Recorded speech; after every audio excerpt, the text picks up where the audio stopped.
I asked you this question, Sadhguru, in the context of the student protests that we are seeing. And I was very intrigued by the position that you've taken on the Citizenship Amendment Act, where you came in and said that a lot of these protests were misdirected. Why do you feel this way, Sadhguru? I'm not saying… Have you read the Citizenship Act? I have. You have read. Yes. Tell me, against whom is it? But it's, is it targeted against somebody? It's against the idea of India which says that we look at all religions as being equal, and if we look at persecution, we should ideally look at persecution regardless of which religion the persecuted person belongs to. Don't you agree, Sadhguru? See, we are talking about minority persecution, correct, not religious persecution. In a adjacent country, not in our country. This got nothing to do with the Constitution of India as it applies to Indians. This has got something to do with people who are left behind during the partition time. They stayed back thinking they can live well there also. Nobody really understood these two nations will become so separate. Nobody understood what this line is. So those people who got stuck there and they've been persecuted, for them who are already here for 10–15 years and they don't have anything, they don't have an identity, you're just trying to give them an identity, you're not welcoming new people. So No, I want you to state this. You have read the Act. Yes. Tell me, is it against any Indian citizen?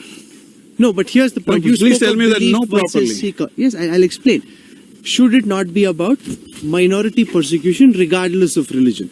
Why should it be that if you're Hindu, if you're Sikh, if you're Christian and persecuted, you're welcome to India, but if you're Muslim,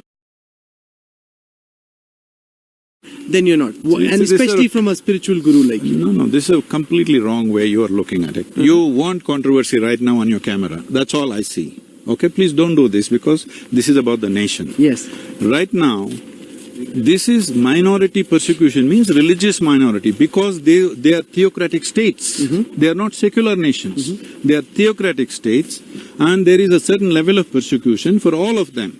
So all those who are persecuted are one time. It's a one-time pardon, okay? Because they're already here. After 2014, you cannot come. They're already here. Now what you're saying is, why can't everybody come? Those who are persecuted. No, are you short of population in the country? Are you short of population in our country? We don't need anybody. Hindu, Sikh, Christian, nobody we need to have. But they're already here with us without an identity. That is all it is about. So if you want to make an issue out of it, because you like a controversy, you can make it. But I'm just honestly saying, as far as I can see, it doesn't affect any Indian citizen. But I'm seeing on the television cameras, this poor Muslim woman, a young woman in her 20s with a child, some TV anchor shouts the microphone and asks, what is this? She's saying, we are all Bharatvasis, just because we are Muslims, why our citizenship is being taken away? But the anchor doesn't make any effort to correct her and say, this is not true, your citizenship will not go. He doesn't say that, he just enjoys the controversy. Why are you guys doing this? Is it true that young Muslim woman will lose her citizenship? No, of course not. Then why are we doing this? But what do you make of the fear? There is a sense of palpable fear. We're seeing what's happening at Shaheen Bagh. The failure, that is because of the kind of things that have been communicated. Government has definitely failed in its ability to communicate the idea, okay? What is simply for somebody else, nothing to do with you, you're protesting thinking it's against you, but somebody obviously communicated it this way, right? And you are also trying to say the same thing now. Don't say this. This is not about Hindu-Muslim, this is about the nation. This is not at all about the Hindu-Muslim because it is not concerned with the Hindus in the country or Muslims in the country. This is about people who are already in the country from another nation without any identity. You're just trying to give them one-time identity. Fortunately, right now, Indian states are here, Karnataka is here and Madhya Pradesh is here seeking investments and stuff. Tell me, right now, if you want India's economy to explode into growth, the most important thing is external investments. We are looking at $2 trillion investments. Who will invest their money in a place where buses are burning on the street? All of you guys just enjoyed this, unfortunately. Please don't do this. Buses are burning on the street. First of all, buses don't belong to the government. Buses belong to us. Why are you burning it? It's our money. And who will come and invest in our nation when buses are burning, why don't you tell the people clearly, this is not about you, this is about somebody else? So why do you think these students are protesting? One is you spoke about the Muslims protesting. There are lots of young students from IIT, IIM, all kinds of colleges and universities. Initially it happened, I don't think they're continuing to protest because I think they all realize. Some are protesting about fee hikes, some are protesting against police atrocity, whatever. Those are different issues, I don't want to get into all that. These are law and order issues. Don't make it into a national issue, it is not. Local issues. Local sub-inspectors and DSPs should handle. For everything you want to make a national kind of a crisis, it is not. But people are hurt. Some people are feeling insecure. Please reassure them there is no danger to your citizenship. It's very, very important. Indian citizen, whatever religion you have or you have no religion like me, all of us are safe. Because this is not about… CAA is not about us. It's about a few people who come from outside and living in our country without any human identity. What's the way to heal? What's the path to… Please, all of you media should speak. I am asking, why is this anchor pushing the microphone in her face, and when she fears and she's crying, she's genuine, her fear is genuine. That young Muslim woman is genuinely crying out of fear that my citizenship will be taken away, there's a law like that. Why can't you say that's not true? You won't say that. Because you want the drama to go on. Why? Would you say there's a need for greater communication as well? Definitely. Sitting at Shaheen Bagh for members of government, ruling party to go out, speak to them, assuage their feelings and concerns? Definitely, whatever needs to be done has to be done to tell the citizens of India, irrespective of what I practice is not government's business, first of all. See, when it comes to communication of an idea, when wrong communication happens by vested interests, whoever did that, I don't want to go into the detail, isn't it the responsibility of every citizen, particularly media, that this is not true? Has any media come out clearly and said, this is not true? Don't get excited about this. No. Do you think that a lot of the apprehensions were also created because senior ministers initially linked the NRC and the CAA? Possible. And therefore, you know, a lot of this is not necessarily media creation. There's so many different comments in parliament. I agree with that. I agree with that. Some people gloated about it, how we're going to hit you with this, because even they did not understand what the policy is about, what the law is about. So some people gloated about it, some people misused it, all this has happened. But let's understand, we as a nation, we still have 400 million people who have not eaten properly. Correct. What is our responsibility for them? We need investments to grow. You will not get any investment from anywhere when you show pictures of burning buses on the streets. I don't want to invest my money in a place where things burn. Who wants to do it? You've been here at Davos. What's the buzz that you picked up about India? These burning buses, social unrest, has that been? Because we spoke to Everybody is excited about India's possibilities. At the same time, this question has come up to me again and again. What about the civil unrest? People asking you about yes. What are they asking you? The same thing. Is it really in control? Is Narendra Modi's government in control of what's happening in the country? I said it very much is, because they're young people, they don't want to deal with them harshly, things are happening, whatever. I am not a spokesperson of the government, but I'm definitely speaking for the nation. I'm saying, if there is something we disagree, there are places to debate. There is a parliament to do that. If parliament is not good enough, we can set up various debates, media platforms are waiting for debate always.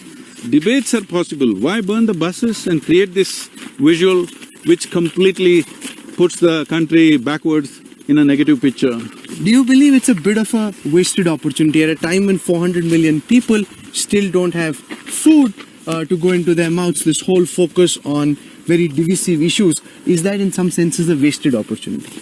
No, how one way of looking at this is, see, there are contentious issues in the country. Sir.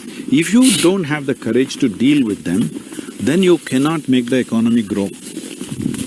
So putting them aside quickly and focusing on economy is a wise thing for any government to do. But people should also understand and participate. We must understand right now India's only and only focus should be, doesn't matter who is in the government. Whoever people elect will be in the government. People think I'm supporting one party. This is going on all over the social media. No, I'm working with AIDMK in Tamil Nadu. I was working very closely with Chandrababu Naidu. I'm working in Telangana very closely with the governments. I'm working with Kerala with the communist government. My thing is, I value democracy. If people elect whoever they elect, I'm willing to work with them. You elect somebody, within 8 months you say, I want a change. What is that? You make this point. I'm very curious to know your view on the current dispensation, because when you made those comments on CA, a lot of people came out and you would have seen this Sadhguru and they labelled you a Modi Bhakt. They said, here's Modi's fan, Modi Bhakt. He's a spiritual guru, but see what position. See, I'm telling you this. Now I'm asking you this question once again. Yes. Is it genuine that this CAA is aimed against a particular community? Is it so? Well, it excludes members of one community from seeking citizenship in India if they are persecuted in their own countries. Anybody can seek citizenship in India.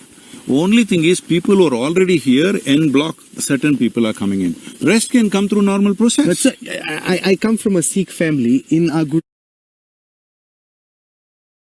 Gurdwaras, you come in and you eat langar no matter who you are. We don't check whether you're Hindu, Muslim, Sikh, Christian. Rahul, let's talk practical things. We have just partitioned about 72 years ago. On what basis? Unfortunately, on religious basis. It should not have happened. We did it for whatever reasons. At that time, that was our wisdom. Today, people who are left behind, who thought they will be okay that side, and now they are not okay. Not okay means, as I pointed out in my video, marriage was not legal. Hindu marriage was not legal till 2017.